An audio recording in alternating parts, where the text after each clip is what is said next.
Hello दोस्तों, welcome to miracle classes. संविधान की ऐतिहासिक पृष्ठभूमि भाग 2 पढ़ रहे हैं हमने देखा कि ईस्ट इंडिया कंपनी भारत आ चुकी थी।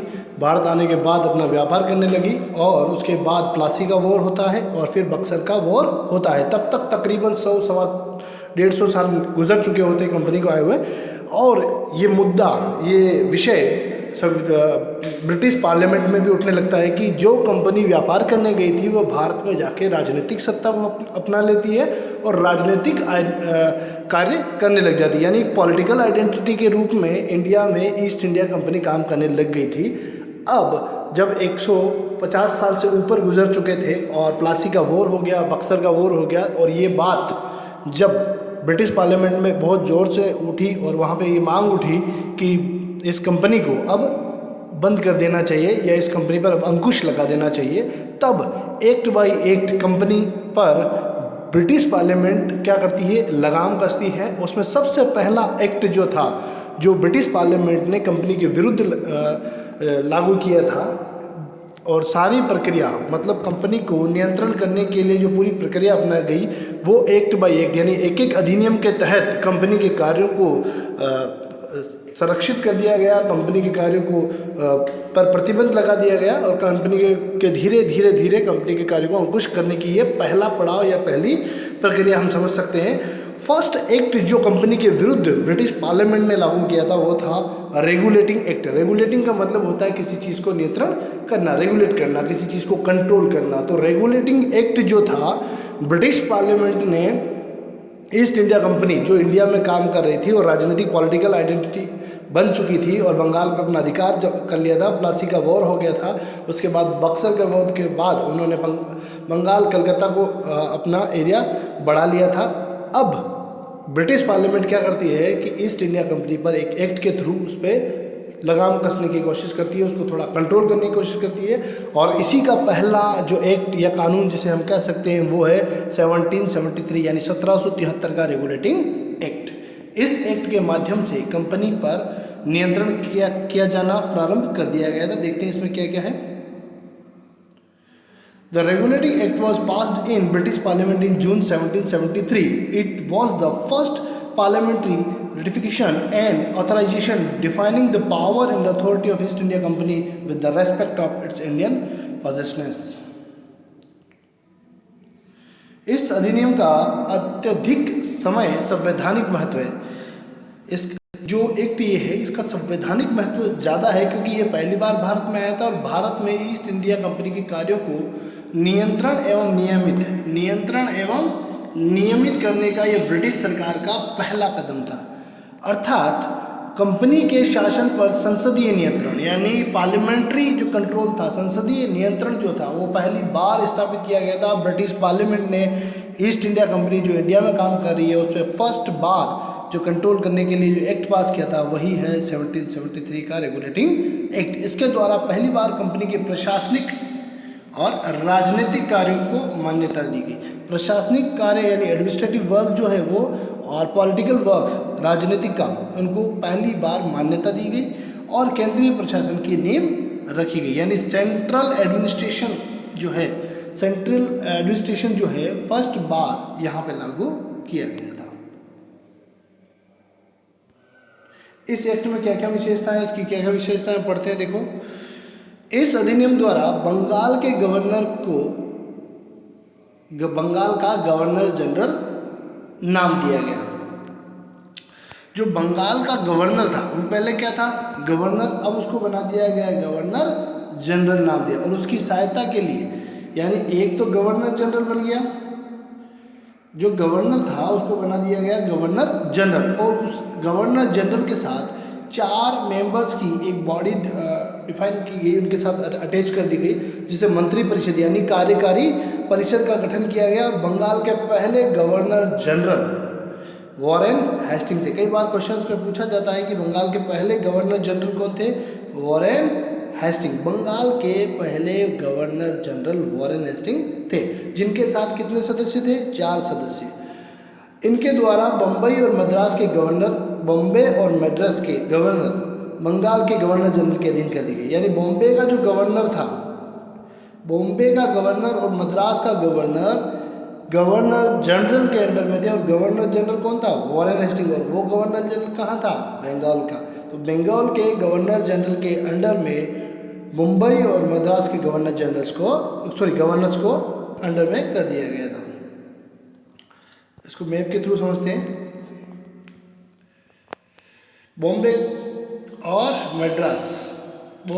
मद्रास का जो गवर्नर्स थे उनको किसके अंडर में कर दिया गया? बंगाल के गवर्नर जनरल। यानी यहाँ पे गवर्नर जनरल है, यहाँ पे जो गवर्नर जनरल है उस गवर्नर जनरल के अंडर में ये गवर्नर और ये गवर्नर, दोनों ही गवर्नर इसके अंडर में कर दिए गए। और जो बंगाल का गवर्नर था उसे बना दिया गया गवर्नर जनरल। और पहले गवर्नर जनरल कौन थे? Warren Hastings.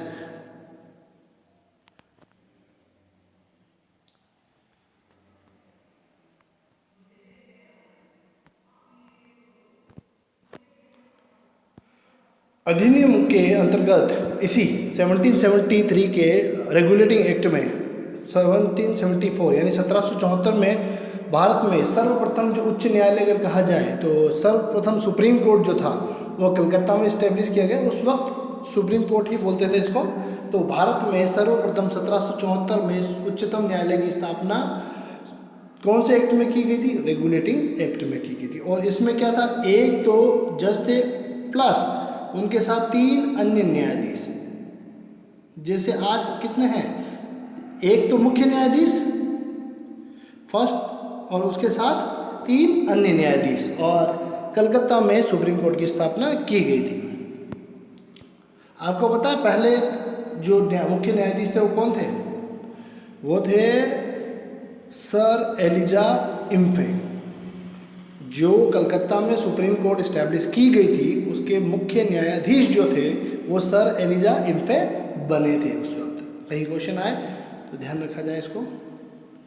इस न्यायालय को दीवानी, फौजदारी, जल सेना, धार्मिक मामलों में व्यापक अधिकार दिए गए। इस न्यायालय को क्या किया गया? दीवानी, फौजदारी यानी रेवेन्यू का जो है या लड़ाई झगड़े का जो है, जल सेना का जो कोई भी मैटर है, धार्मिक यानी धर्म से संबंधित कोई मामला है, तो उन सब के लिए व्यापक अधिकार कलकत्ता के उच्चतम न्यायालय को दिए गए। न्यायालय को यह भी साथ ही न्यायालय को यह भी अधिकार दिया गया कि वह कंपनी तथा सम्राट की सेवा में लगे व्यक्तियों के विरुद्ध मामले की सुनवाई कर सकता था। इस न्यायालय के निर्णय के विरुद्ध इंग्लैंड स्थित प्रिवी काउंसिल में अपील की जा सकती है। मान लीजिए कि अपन अगर लोअर कोर्ट या डिस्ट्रिक्ट कोर्ट का कोई मैटर होता है तो हाई कोर्ट में ले जाते हैं, और हाई कोर्ट से अगर किसी मामले का फैसला आ जाता है तो हम उसे सुप्रीम कोर्ट ले जाते हैं। तो उस वक्त जो कलकत्ता में सुप्रीम कोर्ट था, यदि किसी फैसले के विरुद्ध अपील करनी है तो वो अपील कहाँ होती थी? इंग्लैंड स्थित प्रिवी काउंसिल में। इंग्लैंड में जो प्रिवी काउंसिल थी वहाँ उसकी अपील की जा सकती थी। इसके तहत कंपनी के कर्मचारियों को निजी व्यापार करने तथा भारतीय लोगों से उपहार और रिश्वत लेना प्रतिबंधित कर दिया गया। इसके तहत क्या किया गया? जो कर्मचारी थे कंपनी के, किसके? कंपनी के जो कर्मचारी थे, आप बहुत ध्यान से इस चीज़ को समझिए कि कैसे धीरे धीरे कंपनी पर ब्रिटिश पार्लियामेंट ने नियंत्रण किया, क्या क्या चीज़ों पे पहले प्रतिबंध लगाया जिससे कि उन पे कंट्रोल किया जा सके। बहुत ही Aahista Aahista act by act company के कार्य को प्रतिबंधित किया गया और उन पे रोक लगाई गई। सडनली किसी एक एक्ट के माध्यम से पूरी तरह से कंपनी को बंद नहीं किया गया था। धीरे धीरे एक एक चीज़ को रेस्ट्रिक्ट किया गया, प्रतिबंधित किया गया, जिससे कि कंपनी अपना काम सुचारू अच्छी तरीके से नहीं कर पाए। कंपनी के कर्मचारियों को निजी व्यापार करने तथा भारतीय लोगों से उपहार और रिश्वत लेना प्रतिबंध कर दिया। यानी भारतीय लोग किसी चीज़ को उपहार के रूप में, उपहार क्या होता है? प्रेशराइज करके भी ले लेते थे वो, तो उस उपहार को लेने पर भी इस एक्ट में, इस कानून बना के उस पर रोक लगा दी। तथा फिर निजी जो व्यापार करते थे कर्मचारी जो थे, कई बार प्राइवेट बिजनेस भी करते थे। कंपनी के अंडर काम कर रहे हैं, सडनली अगर किसी फार्मा से कोई रॉ मटेरियल ले लिया, उसका मैन्युफैक्चरिंग कर दिया या उसको फिनिश गुड में चेंज करके वो फिर सेल कर देते थे, तो इस चीज़ पे भी रोक लगा दी गई थी। इस अधिनियम में इस कानून के द्वारा ब्रिटिश सरकार कोर्ट ऑफ डायरेक्टर के माध्यम से एक बना कोर्ट ऑफ डायरेक्टर्स। क्या बना? Court of directors. Court of directors अपने कंपनी में डायरेक्टर्स होते हैं, मान लीजिए किसी कंपनी में बोर्ड ऑफ डायरेक्टर्स होते हैं, उसी तरह कोर्ट ऑफ डायरेक्टर या बोर्ड ऑफ डायरेक्टर भी इसे कहते थे, के माध्यम से, बोर्ड ऑफ डायरेक्टर कहेंगे तो ज़्यादा याद रखने में आसानी रहेगी, बोर्ड ऑफ डायरेक्टर के माध्यम से कंपनी पर नियंत्रण सशक्त हो गया। बोर्ड ऑफ डायरेक्टर इस्टेब्लिश कर दिया और कंपनी पर क्या करने लगे, नियंत्रण और ज़्यादा मजबूत हो गया। अब कंपनी को भारत में इसके राजस्व, नागरिक और सैन्य मामलों की जानकारी ब्रिटिश सरकार को देना आवश्यक कर दिया। यानी आपका जो रेवेन्यू है उसके बारे में तथा जो सैन्य है, सेना कितनी है, आर्मी के बारे में और रेवेन्यू के बारे में, सैन्य और राजस्व की जानकारी किसको देना, ब्रिटिश सरकार को। कॉन्सेप्ट बहुत क्लियर रखिएगा कि इंडिया से ब्रिटिश गवर्नमेंट को सारी इंफॉर्मेशन देना कंपलसरी कर दिया गया था इसी एक्ट के माध्यम से। यानी आप किसी को अगर आप किसी के अकाउंटेबल हैं, किसी को आप बाउंडेड हैं, किसी को आप रिपोर्ट पेश करनी है, तो आप किसी न किसी तरह से उसमें प्रेशराइज होते हैं, नियंत्रित होते ही होते हैं। अब आता है 1781 का संशोधित अधिनियम। 1773 का जो रेगुलेटिंग एक्ट था उसके बाद आप देखना, एक एक एक्ट को अच्छे से पढ़ना है। 1773 के बाद 1781 का आएगा, उसके बाद एक्ट बाय एक्ट आपको समझना है कि कैसे कंपनी को नियंत्रित किया गया था। 1781 का जो एक्ट था वो संशोधित अधिनियम था। इसे बंदोबस्त का कानून, एक्ट ऑफ सेटलमेंट भी कहते थे, इसे एक्ट ऑफ सेटलमेंट, यानी जो कमियां 1773 के रेगुलेटिंग एक्ट में रह गई थी उनको एडजस्ट करने के लिए, उनको सेटल करने के लिए, उनको उसमें थोड़ा सा जो माइनर फेरबदल था उसको करने के लिए 1781 का एक संशोधित अधिनियम लागू किया गया, जिसे बंदोबस्त का कानून भी बोलते हैं और एक्ट ऑफ सेटलमेंट भी। अगर कहीं पूछा जाए कि बंदोबस्त का कानून कौन से एक्ट को बोलते हैं या फिर एक्ट ऑफ सेटलमेंट क्या है, तो वो है 1781 का बंदोबस्त कानून या एक्ट ऑफ सेटलमेंट क्या है, 1781 का अधिनियम।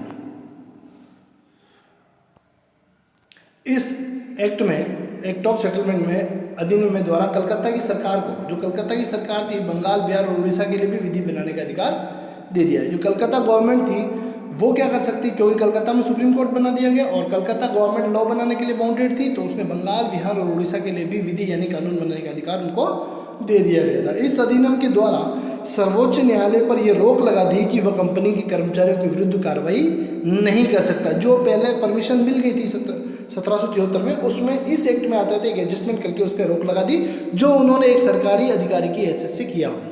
यदि किसी सरकारी अधिकारी की हैसियत से किसी कर्मचारी ने कोई कार्य किया है तो उस पर वो कार्रवाई नहीं कर सकता सुप्रीम कोर्ट, जो कलकत्ता में स्टैब्लिश है उस वक्त। कानून बनाने तथा उसका क्रियान्वयन करते समय भारतीयों के सामाजिक तथा धार्मिक रीति रिवाज का सम्मान करने का भी निर्देश दिया। यानी कानून बनाने, कोई भी लॉ बनाना हो और उसका क्रियान्वयन, एग्जीक्यूशन करना हो, लॉ बनाने में और एग्जीक्यूशन करने में जो भारतीय समाज था या भारतीय धर्म था या भारतीय जो रीति रिवाज थे उनको भी ध्यान में या उनका भी सम्मान करने का निर्देश दिया गया। ब्रिटिश गवर्नमेंट ये चाहती थी कि ईस्ट इंडिया कंपनी जो अपने मुताबिक लॉ बना लेती है और उसके माध्यम से वहाँ लूट खसोट कर रही है, तो उसको एक तरह से रोकने के लिए, ये भारतीयों की भलाई के लिए नहीं था, ये केवल कंपनी को रोकने के लिए ब्रिटिश पार्लियामेंट का एक पैतरा था जो आजमाया गया था कि धार्मिक, यदि यहाँ पे धार्मिक रीति रिवाजों का सम्मान करने की बात आ जाएगी या सामाजिक रीति रिवाजों की बात आ जाएगी तो और उसके खिलाफ यदि कोई लॉ बनाना चाहेंगे तो ऑब्जेक्शन होगा तो यहाँ पर रिवॉल्ट होगा, क्रांति होगी, विद्रोह होगा। यही ब्रिटिश पार्लियामेंट चाहती थी, इसलिए उन्होंने क्या करा कि इनके माध्यम से रोक लगाने का निर्देश इस एक्ट में दिया और भारतीयों को, ये भारतीयों द्वारा इसका स्वागत किया गया क्योंकि उनको लगा कि हाँ, इस तरह से हमारा भी थोड़ा सम्मान किया जा रहा है। इस कानून में राजस्व संबंधी मामलों तथा राजस्व वसूली से जुड़े मामलों को भी सर्वोच्च न्यायालय के क्षेत्राधिकार के बाहर कर दिया। यानी जो रेवेन्यू के मामले थे वो उनको भी सुप्रीम कोर्ट के क्षेत्राधिकार यानी उनके जो क्षेत्र अधिकार था उससे बाहर, यानी सुप्रीम कोर्ट अब इस पर सुनवाई नहीं कर सकती थी। तो बहुत ध्यान वाली बात देखो, इसमें सामाजिक तथा धार्मिक रीति रिवाजों का सम्मान किया गया, राजस्व संबंधी मामलों और वसूली से जुड़े मामलों को भी सर्वोच्च न्यायालय के क्षेत्राधिकार से बाहर कर दिया, यानी वसूली और राजस्व के मामले थोड़े बाहर कर दिए गए थे। अब आता है पिट्स इंडिया एक्ट 1784। एक एक्ट अपन ने पढ़ लिया 1773, उसके बाद एक्ट ऑफ सेटलमेंट, और ये तीसरा एक्ट है पिट्स इंडिया एक्ट। को अंग्रेजों ने जो भी काम किए कानून के तरीके से किए हैं, कानून लागू करके फिर उन्होंने जो भी प्रतिबंधित करना है, लूट खसोट करनी है, जो भी करना है, उन्होंने कानून के दायरे में रख के काम किया है बहुत ही चालाकी से। Pitt's India act 1784। अब आता है Pitt's India act. Pitt's India act का इसका नाम पिट्स क्यों पड़ा? क्योंकि जो तत्कालीन प्रधानमंत्री थे पिट द यंगर ने इसे संसद में प्रस्तुत किया था। उस वक्त के जो प्रधानमंत्री थे पिट द यंगर, तो इसलिए इसे पिट्स इंडिया एक्ट, पिट्स का इंडिया एक्ट कहा जाता है, इसलिए पिट्स इंडिया एक्ट 1784। इसकी विशेषताएं देखते हैं कि क्या क्या इसमें अनुबंध थे। इसके प्रमुख अनुबंध निम्नानुसार थे। इसमें कंपनी के राजनीतिक और व्यापारिक कार्यों को पृथक पृथक कर दिया गया। बहुत ध्यान से समझने वाली चीज़ है, राजनीतिक और वाणिज्यिक यानी व्यापारिक। राजनीतिक कार्य क्या होते हैं? चुनाव लड़ना, पॉलिटिक्स करना, और व्यापारिक काम क्या होते हैं? बिजनेस करना। तो राजनीतिक कार्यों को अलग कर दिया गया और व्यापारिक कार्यों को अलग कर दिया गया, ताकि कंपनी पर ये पकड़ बनाई जा सके कि कंपनी कितना राजनीतिक कार्य कर रही है और कितना व्यापारिक कार्य कर रही है। इसलिए राजनीतिक कार्यों और व्यापारिक कार्यों को अलग अलग कर दिया गया। इसमें निदेशक मंडल को कंपनी के व्यापारिक मामलों की अनुमति तो दी, लेकिन मामलों के प्रबंधन के लिए नियंत्रण बोर्ड ऑफ कंट्रोल के नाम से एक नए निकाय का गठन कर दिया गया। इस प्रकार द्वैध शासन व्यवस्था की शुरुआत होती है, यानी डायरकी सिस्टम, द्वैध शासन व्यवस्था। सेंट्रल और स्टेट का जो रिलेशन आज हम देखते हैं, उसी तरह उस वक्त का जो द्वैध शासन व्यवस्था थी उसकी शुरुआत इसी एक्ट के माध्यम से, पिट्स इंडिया एक्ट में की गई थी। और इसमें क्या किया गया था कि राजनीतिक मामले थे, राजनीतिक मामलों का जो प्रबंधन था, जो मैनेजमेंट था, राजनीतिक मामलों के मैनेजमेंट के लिए बोर्ड ऑफ कंट्रोल बना दिया गया था। नियंत्रण बोर्ड को, बोर्ड ऑफ कंट्रोल जिसकी बात अपन ने पहले कर ली है, नियंत्रण बोर्ड को, बोर्ड ऑफ कंट्रोल को ये शक्ति थी, ये पावर थी कि वो ब्रिटिश नियंत्रण भारत में सभी नागरिक, सैन्य सरकार और राजस्व गतिविधियों का अधीक्षण और नियंत्रण यानी सुपरविजन भी कर सके और कंट्रोल भी उनको कर सके। बोर्ड ऑफ कंट्रोल, जो अपन ने जस्ट अभी पहले पढ़ा। इसमें दोहरा प्रशासन प्रारंभ हुआ, जिसे हम देख लिए कि डायरेकी सिस्टम, दोहरी शासन व्यवस्था।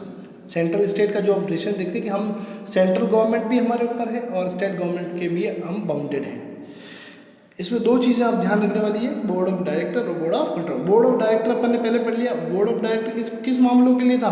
व्यापारिक मामलों के लिए। और बोर्ड ऑफ कंट्रोल राजनीतिक मामलों के लिए। बहुत ध्यान से समझने वाली चीज़ ये कि एक तरफ तो उन्होंने बना दिया, एक तरफ बोर्ड ऑफ कंट्रोल और एक तरफ बोर्ड ऑफ डायरेक्टर।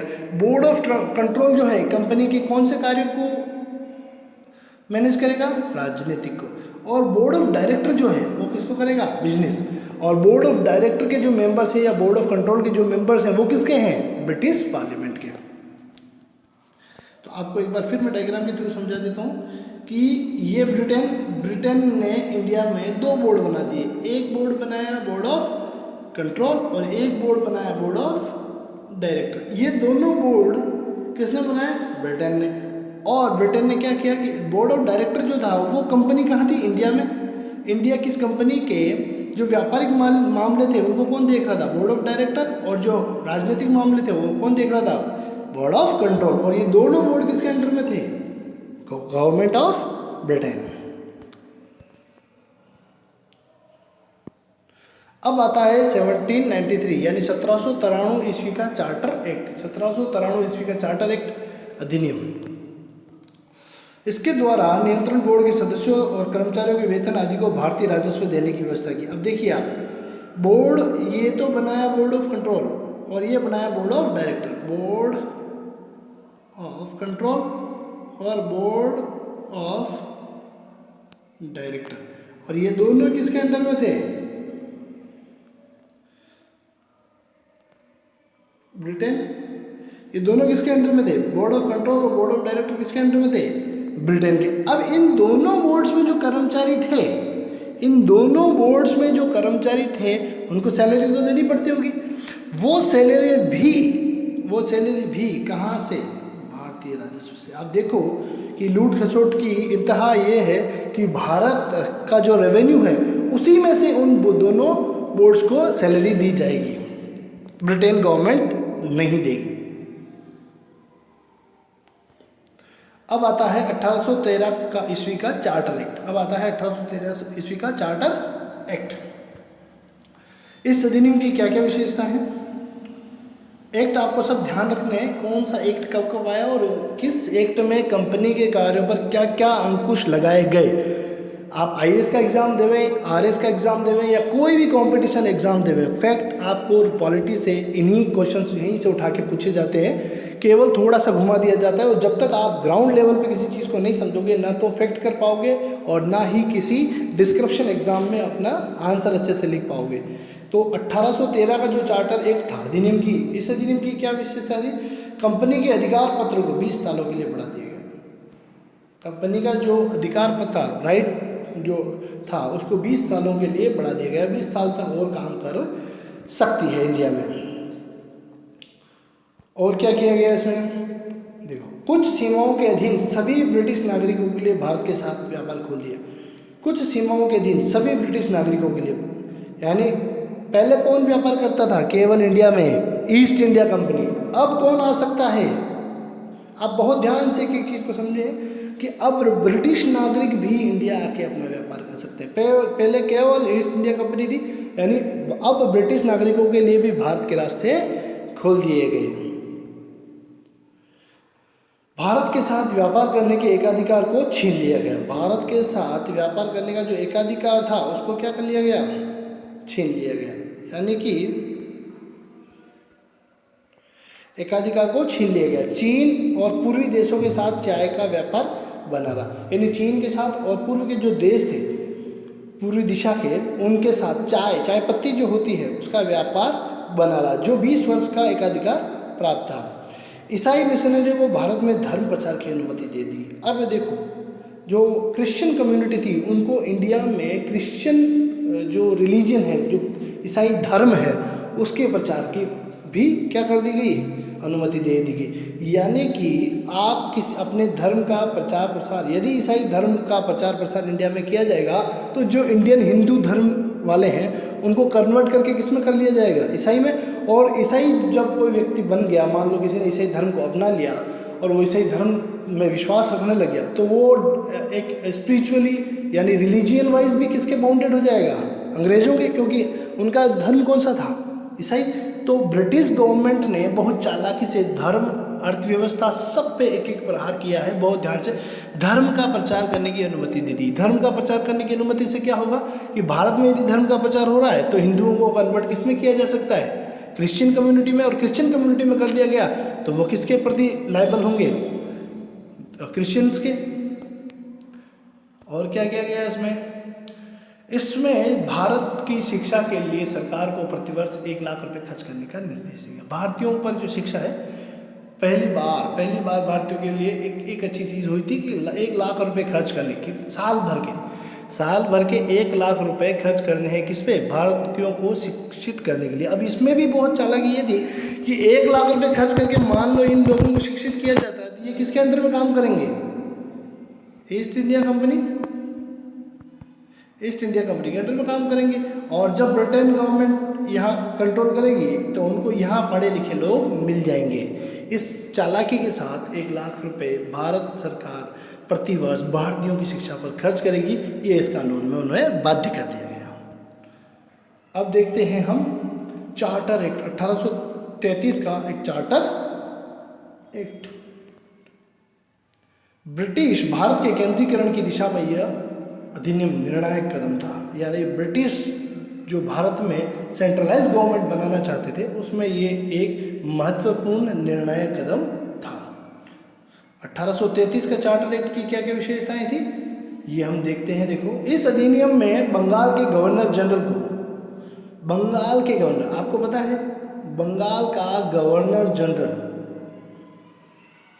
बंगाल के वॉरेन हेस्टिंग, अभी अपन ने पहले पढ़ चुके हैं कि जो बंगाल का गवर्नर जनरल था उसे कहाँ का गवर्नर जनरल बना दिया? अब भारत का। यानी अगर मान लो ये इंडिया है, ये सब बना रहे, देखिए ये इंडिया है, तो ये बंगाल का जो गवर्नर जनरल था अपन ने पहले मैप में देख चुके हैं, उस गवर्नर जनरल को किसका? पूरे भारत का गवर्नर जनरल बना दिया गया। और पूरे भारत का जो पहला गवर्नर जनरल था वो था लॉर्ड विलियम बेंटिंग। तो बंगाल का पहला गवर्नर जनरल और भारत का पहला गवर्नर जनरल, ये दोनों अलग अलग क्वेश्चंस हैं। बहुत ध्यान से इनका आंसर दीजिएगा। किसी भी को फैक्ट के तौर पे पूछा जाए किसी छोटे एग्जाम में या बड़े एग्जाम में, कहीं पे भी आपके काम आए, तो लॉर्ड विलियम बेंटिंक जो थे वो भारत के प्रथम गवर्नर जनरल थे। भारत के प्रथम गवर्नर जनरल कौन थे? Lord William Bentinck. और बंगाल के प्रथम गवर्नर जनरल कौन थे? वारन सिंह। इस अधिनियम में मद्रास और बम्बई के गवर्नर, जो मद्रास और बॉम्बे था, गवर्नर को विधायी संबंधी शक्तियों से वंचित कर दिया गया। अब वो कानून नहीं बना सकते थे। कौन? मद्रास और बम्बई के जो गवर्नर्स थे। भारत के गवर्नर को संपूर्ण ब्रिटिश भारत विधायियों के असीमित अधिकार थे। भारत के जो गवर्नर को, भारत के गवर्नर जनरल कौन थे? अभी पहले पढ़ा मैंने, अभी जस्ट ये देखिए, लॉर्ड विलियम बेंटिंक, ये भारत के बन गए। अब इनको क्या किया गया? भारत विधायिका के असीमित अधिकार दिए, यानी भारत में, पूरे भारत में जहाँ जहाँ अंग्रेजों का राज था या ईस्ट इंडिया कंपनी का राज था, वहाँ कानून बना सकते थे। इन कानूनों का नियामक कानून कहा जाता था। इन कानूनों को नियामक कानून कहा जाता था और नए कानूनों के तहत बने कानूनों के अधिनियम या एक्ट कहा जाता। इन कानूनों के अंडर में जो भी लॉ बनता था उसे एक्ट कहते थे या अधिनियम कहा जाता। अब इस अधिनियम में क्या किया गया? कंपनी के चाय और चीनी के चाय एवं चीन के साथ व्यापार के अधिकार को समाप्त कर उसे पूर्णतः प्रशासनिक और राजनीतिक संस्था बना दी गई। अब देखिए, कंपनी के जो कौन कौन से चाय एवं चीन के साथ जो भी व्यापार था, चाय का व्यापार और चीन के साथ जो भी व्यापार था उसको समाप्त कर दिया गया और प्रशासनिक और राजनीतिक संस्था बना दिया गया। इसे केवल एक पॉलिटिकल आइडेंटिटी और एक बिजनेस आइडेंटिटी बना दिया गया। भारत में जो दास प्रथा थी, स्लेव सिस्टम, जो दास प्रथा यानी स्लेव सिस्टम था, उसे भी इस कानून के तहत क्या कर दिया गया? गैर कानूनी घोषित कर दिया गया। और इसीलिए 1843 में भारत में दास प्रथा की समाप्ति हो गई थी। तो फैक्ट कुछ याद रखने लायक है ये। अब हम पढ़ते हैं चार्टर एक्ट 1853। चार्टर एक्ट 1853, इस एक्ट में क्या था? इसमें पहली बार गवर्नर जनरल, जो भारत के गवर्नर जनरल थे, उनकी परिषद की विधायी और प्रशासनिक, भारत की गवर्नर जनरल के विधायी और प्रशासनिक कार्य, जो गवर्नर, बंगाल के गवर्नर जनरल थे उनको भारत का गवर्नर जनरल बना दिया गया और उस भारत के गवर्नर जनरल के विधायी और प्रशासनिक कार्यों को क्या कर दिया गया? अलग अलग। यानी विधायी कार्य अलग, यानी विधायी क्या होता है? लॉ बनाने का कार्य, और प्रशासनिक काम क्या होता है? एडमिनिस्टर करने का। ठीक है, लॉ और एडमिनिस्ट्रेशन के दोनों कामों को अलग अलग कर दिया गया। इसके तहत परिषद के 6 पार्षद और जोड़े गए और उन्हें विधान पार्षद कहा जाने लगा। इसमें सिविल सेवाओं की भर्ती एवं चयन हेतु खुली प्रतियोगिता व्यवस्था का शुभारंभ किया गया। पहले हम एक्ट में देख चुके 1 लाख रुपए एजुकेशन पे डाला। फिर इस एक्ट में क्या किया गया? सिविल सर्विसेज, जो आईएएस के एग्जाम आज आप लोग देते हैं, उन सिविल सर्विसेज एग्ज़ाम की, या जो आईएएस के एग्ज़ाम आज हम लोग देते हैं भारत में आज़ाद होने के बाद, इस एग्ज़ाम की जो नींव थी वो मैकाले समिति ने उस वक्त रखी थी। तो इस प्रतियोगिता का कंपटीशन, खुली प्रतियोगिता का शुभारंभ किया गया और पहली बार सिविल सर्विसेज यानी आईएएस को भारतीयों के लिए खोल दिया गया। भारत के लोग भी अब आईएएस बन सकते थे। फर्स्ट बार 1854 में मैकाले समिति ने, जो आईएएस का एग्ज़ाम आज हम देखते हैं जो यूपीएससी एग्ज़ाम लेती है, उस वक्त मैकाले समिति ने मैकाले समिति इस्टेब्लिश की गई थी। लॉर्ड मैकाले एक पर्सन थे, उन्होंने उनके नाम पे एक समिति बनाई और उन्होंने सिविल सर्विसेज का जो एग्ज़ाम वो कंडक्ट किया गया और उसमें भारतीयों के पार्टिसिपेशन की छूट भी, यानी भारतीय लोग भी उसमें भाग ले सकते हैं, ये छूट उस वक्त दी गई थी। और पहली बार भारत में सिविल सेवा यहाँ से प्रारंभ होती है। इसमें पहली बार भारतीय केंद्रीय विधान परिषद एवं स्थानीय प्रतिनिधित्व प्रदान किया गया। पहली बार विधान परिषद में स्थानीय प्रतिनिधित्व प्रदान किया गया। गवर्नर जनरल की परिषद में 6 नए सदस्य, गवर्नर जनरल जो थे उनकी समिति में, यानी उनकी परिषद में 6 नए सदस्यों में से 4 का चुनाव कहाँ से किया गया? देखो, बंगाल, मद्रास, बॉम्बे और आगरा। यानी बंगाल से भी 1 पर्सन, मद्रास से 1 पर्सन, बॉम्बे से 1 पर्सन और आगरा से 1 पर्सन को यहाँ पे लिया गया। Thank you guys. इस एक्ट में 1853 का एक्ट हम पढ़ेंगे, उसके बाद 1857 की क्रांति होती है, और फिर उसके बाद और बहुत सारे एक्ट आते हैं, वो हम नेक्स्ट वीडियो में पढ़ेंगे। पर यहाँ तक कि 1773 से लेके 1853 तक के एक्ट को आपको अच्छे तरीके से समझना है, और इस पूरे फिनोमेना को भी समझना है कि प्रोसेस बाय प्रोसेस और एक्ट बाय एक्ट कैसे ब्रिटिश पार्लियामेंट ने कंपनी को नियंत्रित किया तथा भारत पे अपना राज करने के लिए अलग अलग कानूनों के माध्यम से इसको कंट्रोल किया गया। बहुत ही ज़्यादा ध्यानपूर्वक इन चीज़ों को समझना है। अब नेक्स्ट पार्ट में इसलिए किया गया क्योंकि 1858 के अधिनियम से लेके 1947 जब तक भारत आज़ाद होगा तब तक के एक्ट हम अगले पार्ट में पढ़ेंगे। यानी 1857 का जो क्रांति होगी उसके बाद 1858 का एक्ट पास होगा, और 1858 के एक्ट से लेके 1947 भारत को जिस कानून के तहत आज़ाद किया गया था उस कानून तक हम अगले वीडियो में पढ़ेंगे। Thank you.